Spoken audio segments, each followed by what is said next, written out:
Footy fans, and we're back here on PommyInOz, and today we're going to be breaking down the game that I watched along with Kanga TV legend Marnie, West Coast Eagles versus the North Melbourne pre-season clash that was in North's new home, Bunbury, and it had a bit of everything. It had North really controlling the game for large portions, and then West Coast just chipping away at that lead and ending up with a victory. We've got 5 takeaways for this game. We'll be covering West Coast ruck solution, North Melbourne's forward line, West Coast heart and soul, North Melbourne's wastefulness, and is Tim Kelly playing a little bit more free? Before we dive in, do me a solid, hit that like and subscribe button. It really does help the channel out. Let's run the intro and get straight into it.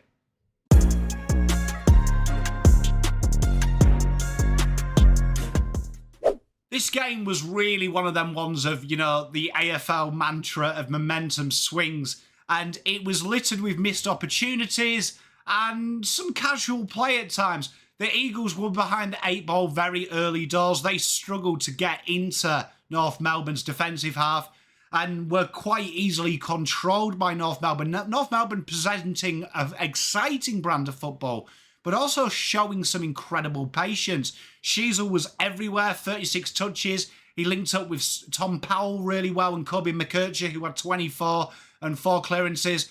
And they just created repeat inside entries. But the issue was they were so wasteful from these. Jack Darling 0 and 3 at one stage. Just, you need to put them away. And despite having more inside 50s by 12, they went into the break without really a big lead.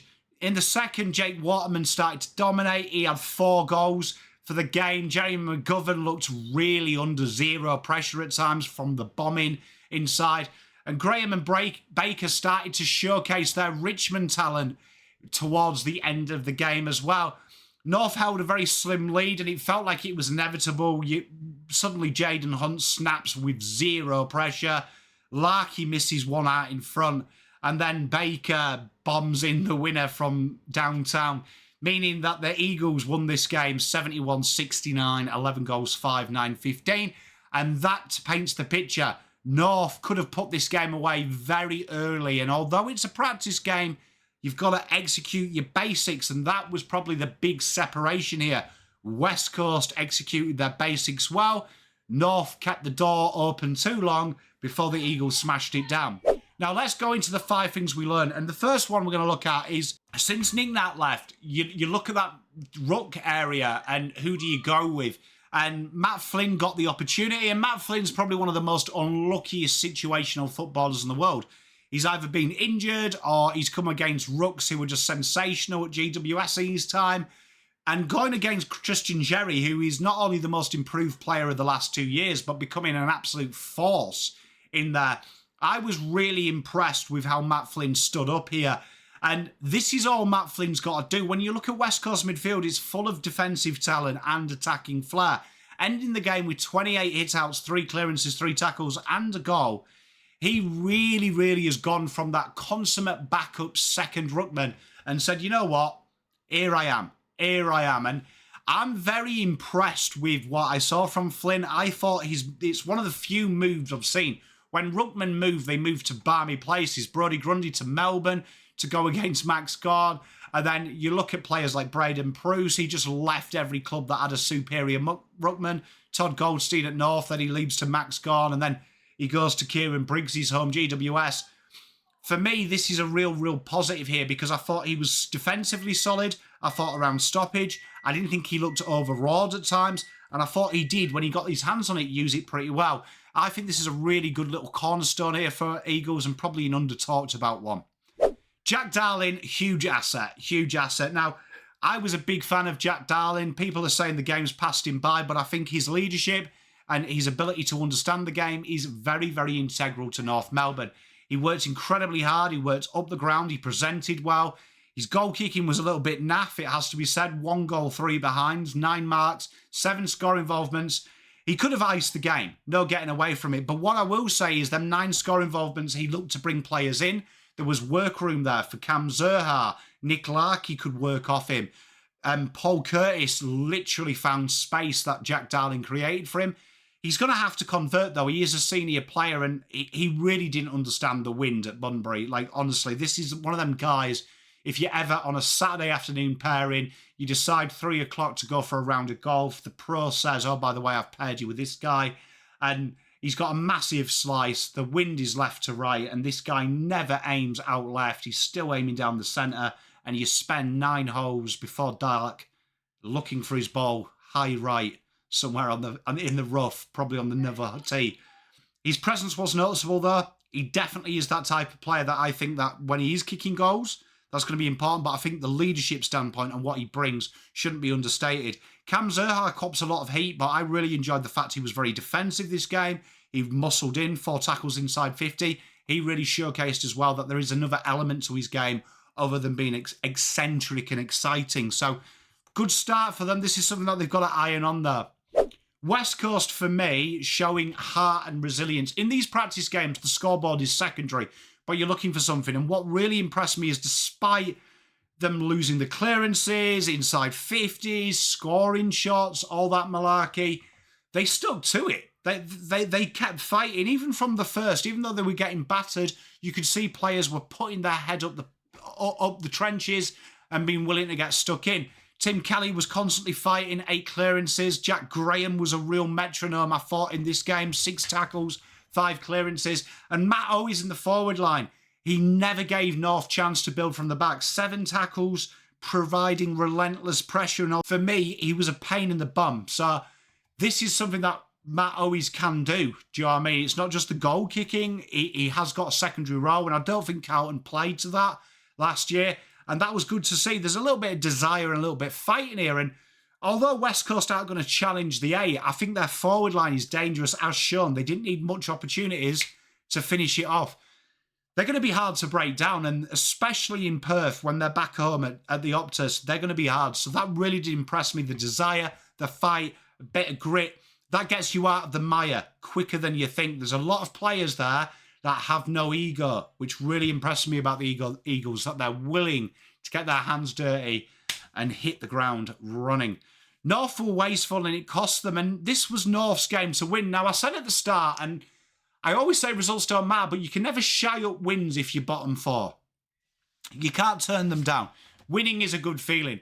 And when you dominate inside 50s, when you're kicking 9 goals 15, drop marks, burning runners, this was basics that let North down. And at times, it was quite disappointing to watch, because if this was a real game, this would be 4 points lost, and you can't afford to use it.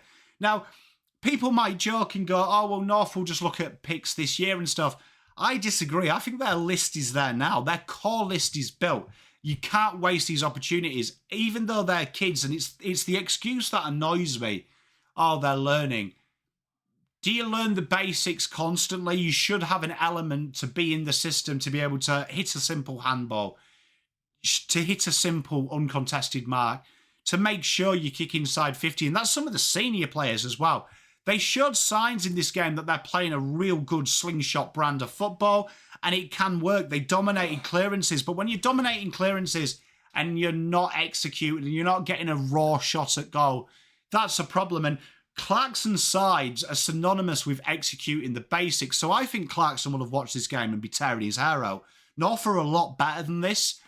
And that was a little bit of a worry for me. The execution was very, very poor. And that will come unstuck. When you're playing a Collingwood, when you're playing a GWS, when you're playing a Sydney, that love to put pressure on and then hit you on the rebound. If you're not doing the basics, you're really in trouble. You're really in trouble. So for me, North are going to learn this game and go, right, okay, we need to be better, man. We need to be better, and it's quite plain and simple. And finally, Tim Kelly, playing with a bit of freedom. We picked on him last week about someone to watch. And Jack Graham, I think him being there is really understated. Jack Graham is just a physical presence. He's annoying. He's willing to lock players down. We saw that at Richmond, a very underrated player. And then you've got the natural development of Harley Reid. Tim Kelly playing that more loose, natural game is a joy to behold. And although he wasn't electric this game, 22 touches, 260 metres gained, 8 clearances, he was just about everywhere. He was always loose. He was always being a little bit of a pain in the bum. but he can get himself free, and with him in the hands on his ball in open field, there's no one better, I think, in the league. He's up there with the best. And you're really seeing that maturity from Tim Kelly now. He's been in the system a long time. And if they can find Geelong Tim Kelly, which is how this midfield is set up now, this is a huge win. They paid a lot for Tim Kelly, and people say it put them behind the 8 ball, but now is the time that he's going to really earn his crust. Younger players around him in a rebuild, trying to get themselves out of that bottom 4. This is where Kelly can stand up. So I was really impressed with Tim Kelly's work ethic, and I think you're going to see a very good Tim Kelly in 2025. So all in all, what do we learn? Obviously, we learned a little bit about West Coast ruck battle. People are looking for the next Nick Nat, and sometimes when you've had a superstar, you need a real reliable player. And Matt Flynn looks like he's put his hand up for that. Darling came over, the experience shows, but he was guilty, like all of them, of not being accurate. But the improvement of the players around him was plain to see. West Coast showing heart and desire. They may get beaten, and this will be probably the season for them. They will get beaten around clearances and things like that. But their ability to stick to it and not shy away, even in a practice game, gives you hope for the real thing. North have got that ability to hurt you. They play a nice brand of football, but they have to be composed, not just inside 50, but also entering 50 and around the ground. They can't lose possession so easy when they win it with very hard work. And Tim Kelly, he looks set to have a big 2025. I really enjoyed this game. This was a real good game, this, I thought, like from an impartial observer. So let me know, North fans and Eagles fans. I know there's a lot of you in the PommyInOz community. What did you take out of this game? Will West Coast be a tough beat? Can North fix that wastefulness and threaten some teams? Let me know in the comments. Till next time, Pom out. Spent all my life holding all of it closely. I played it innocent, a feel of discontent. I'm finally facing it all, fearless.